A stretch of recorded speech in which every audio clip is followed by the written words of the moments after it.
My wife said, "You're sleeping on the couch until you apologize for something I didn't do." I said, "Okay, I didn't apologize." 3 weeks later, I'd converted the guest room into my bachelor pad. When she finally walked in, I, 38 male, got banished to the couch 3 weeks ago over something so stupid it still makes my head hurt. My wife Diana, 36, accused me of flirting with the new neighbor, Melissa, who's literally 23 and just moved in with her boyfriend. Here's what actually happened. I was taking out the trash. Melissa was struggling with a massive box. I helped her carry it to her door. We chatted for maybe 2 minutes about the neighborhood.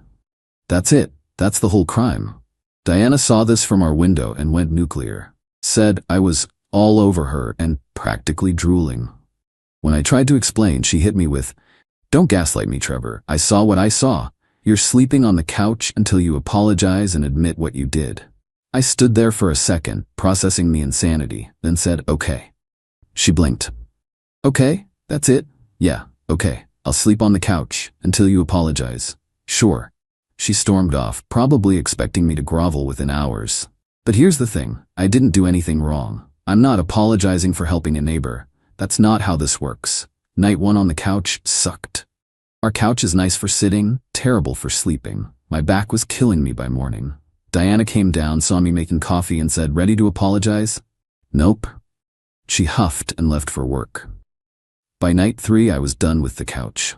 We have a guest room, decent size, mostly storage and Diana's overflow closet space. I grabbed my pillow and slept in there on the old futon. Still not great, but better than the couch. Diana noticed. "The couch too uncomfortable for you?" "Yes." "Then apologize." "No." She actually smirked, like she was winning some game. "Fine, enjoy the futon." But here's where it gets interesting. I make decent money as a project manager. Diana makes good money too in marketing, but we keep separate accounts for personal spending after bills.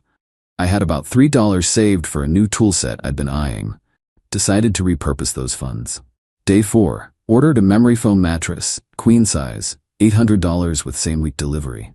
Day 7, hit up Facebook Marketplace. Scored a leather recliner, $200, solid wood desk, $150, and a 55-inch TV someone was dumping for $300. Borrowed my buddy Rick's truck, moved it all in while Diana was at her sister's.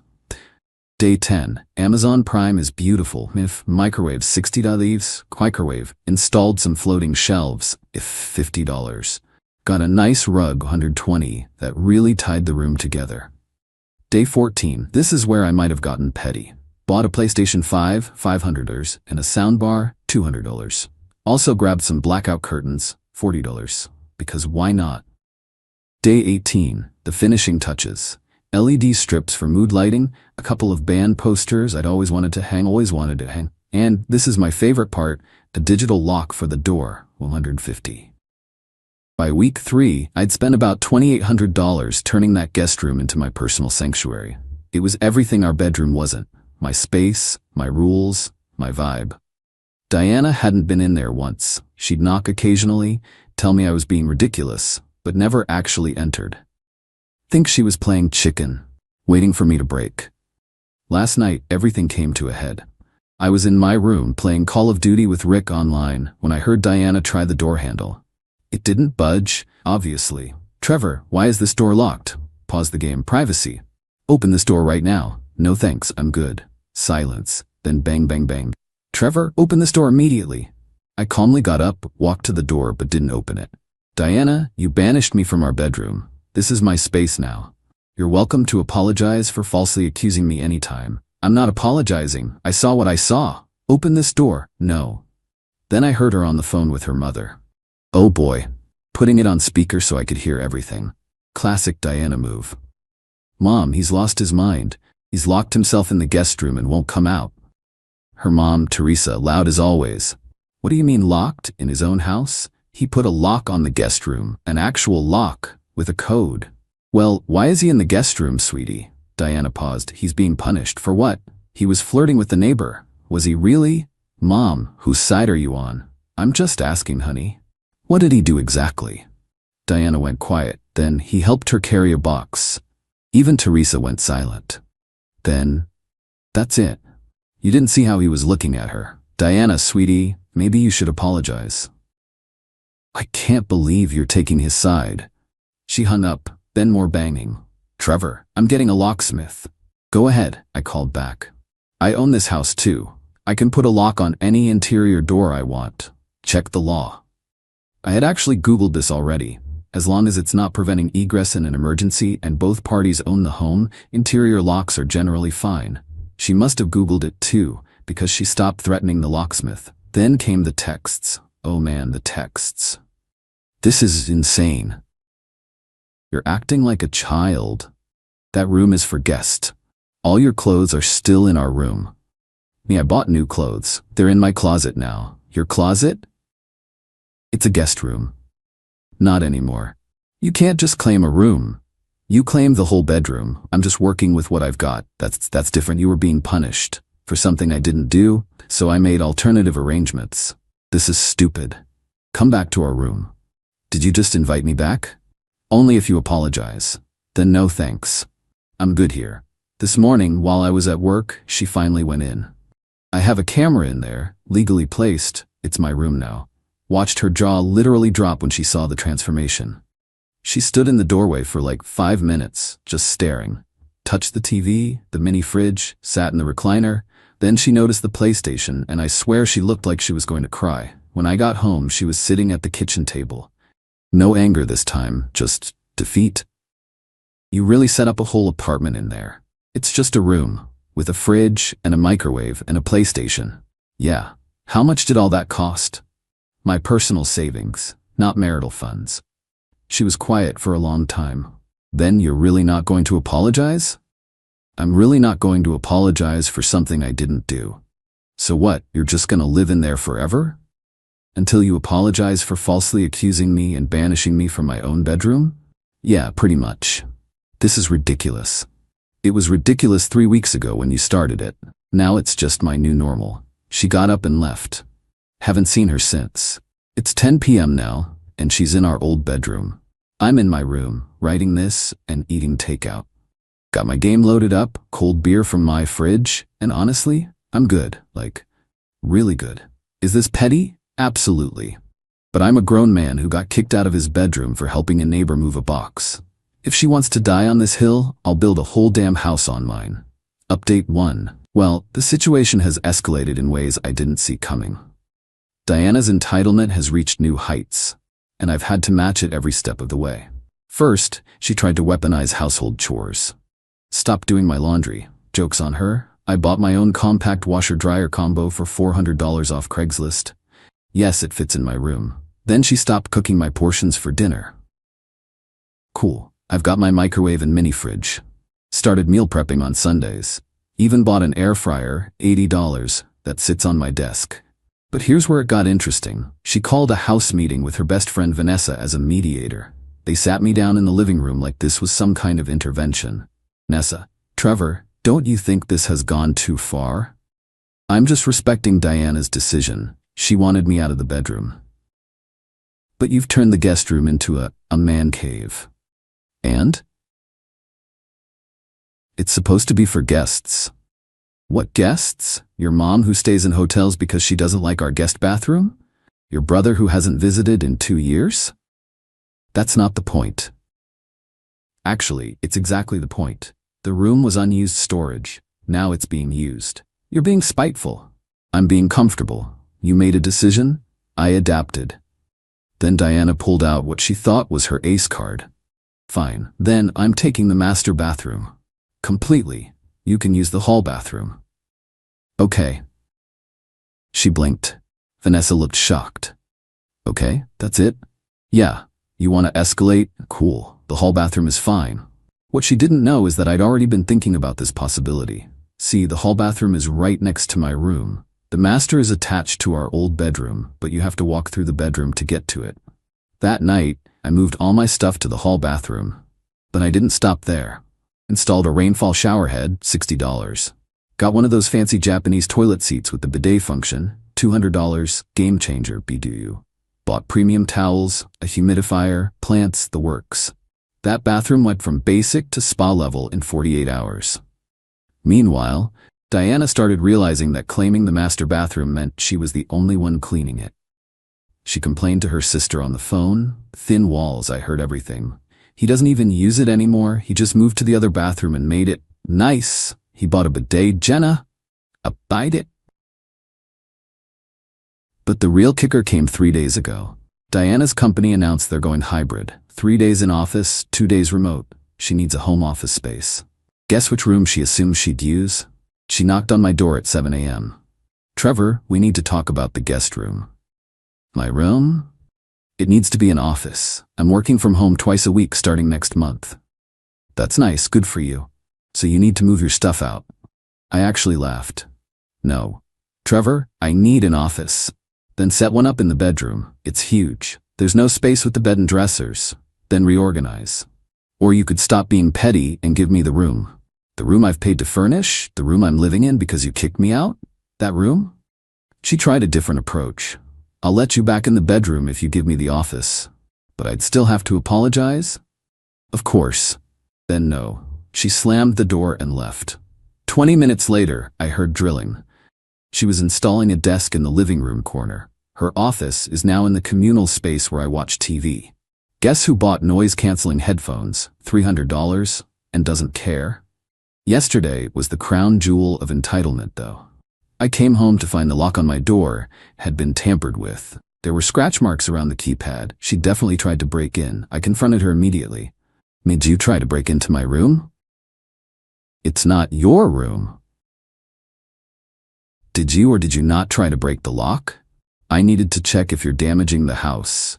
By breaking and entering, it's my house too. Which is why I can have a lock on my door, and why you trying to break it is technically attempted destruction of property. She went pale. You wouldn't. Try me. I installed a camera in the hallway facing my door that same night. Full disclosure in common areas is legal here. She knows it's there. The red light blinks at her every time she walks by. Rick came over to watch the game last night. Diana lost it. You can't have people in there. Why not? It's my room. I don't want strangers in my house. Rick's been here 50 times. You went to his wedding. Not in that room, which is my room, where I can have guests. She actually called the police. I'm not kidding.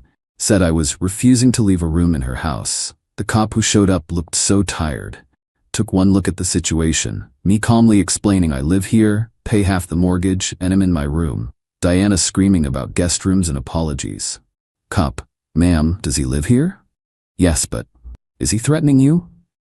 No, but is he breaking any laws? He put a lock on an interior door of a house he owns.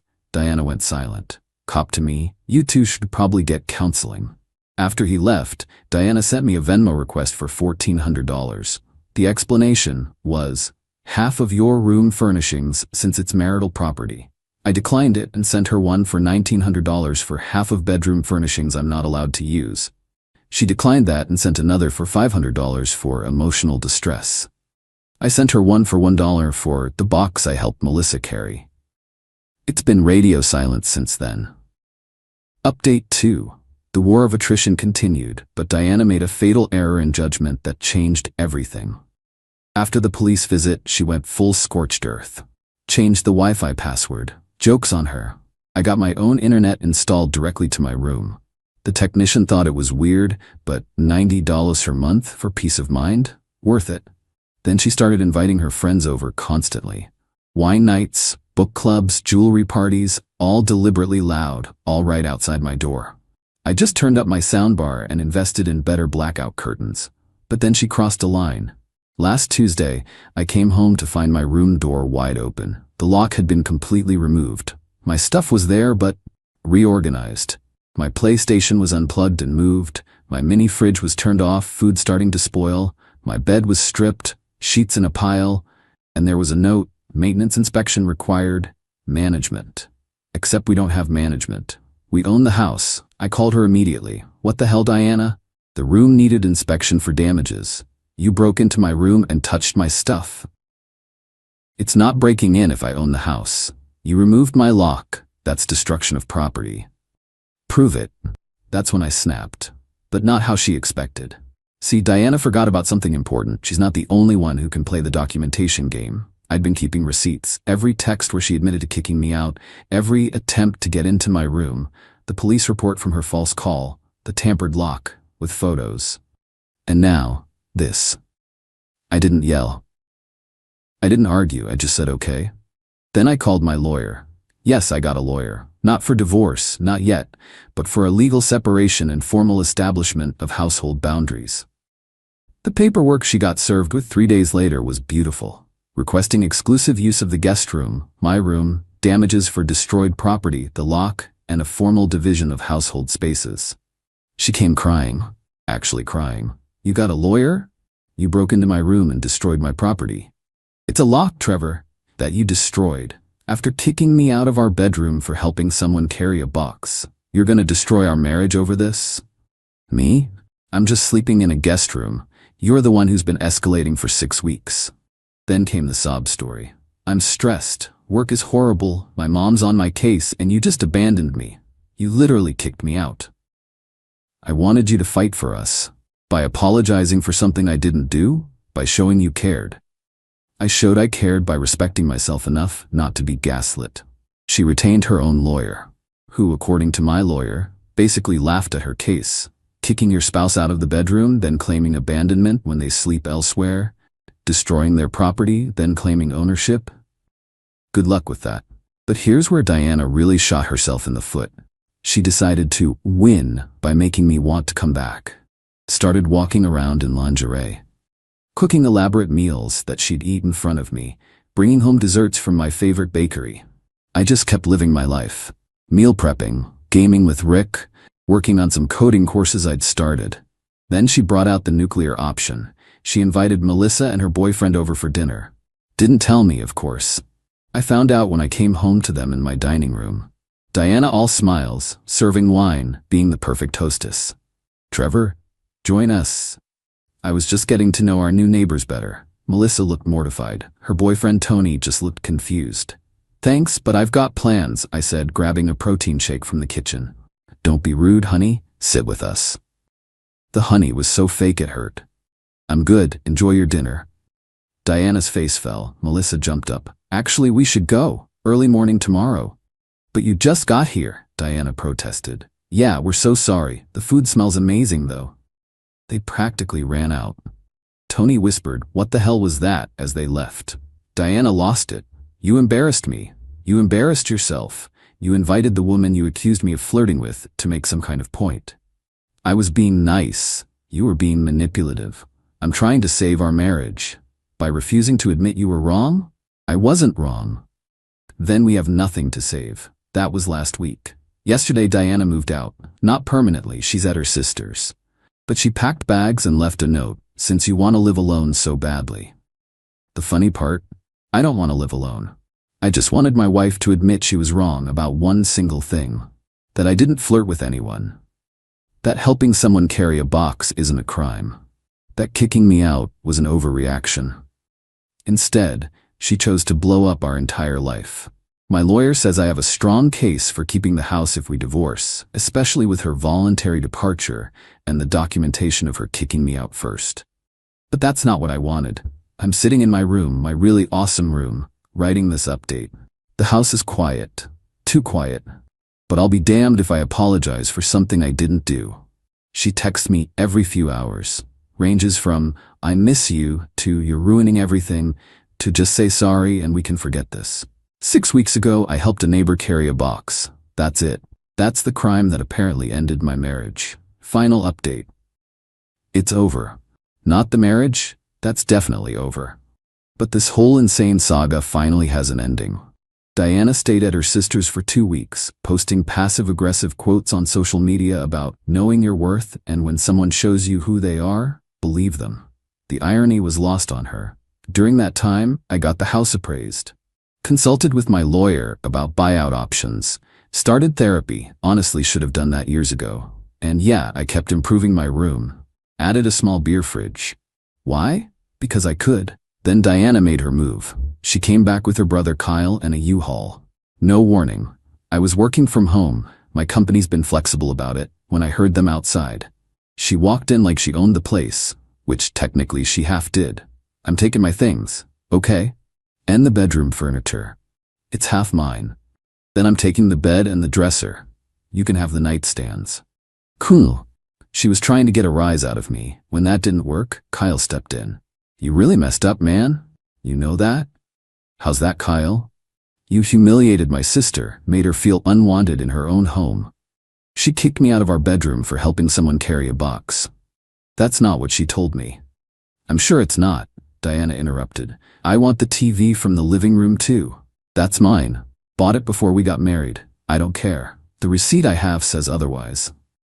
She turned red. Fine, the kitchen appliances then. We bought those together. You can have half. How do I take half a microwave, Trevor? That's your problem to solve. Just like me sleeping on the couch was mine. Kyle tried to grab the coffee maker. I stood in front of it. That's from my room, bought it 6 weeks ago. Prove it. I pulled up the Amazon order on my phone.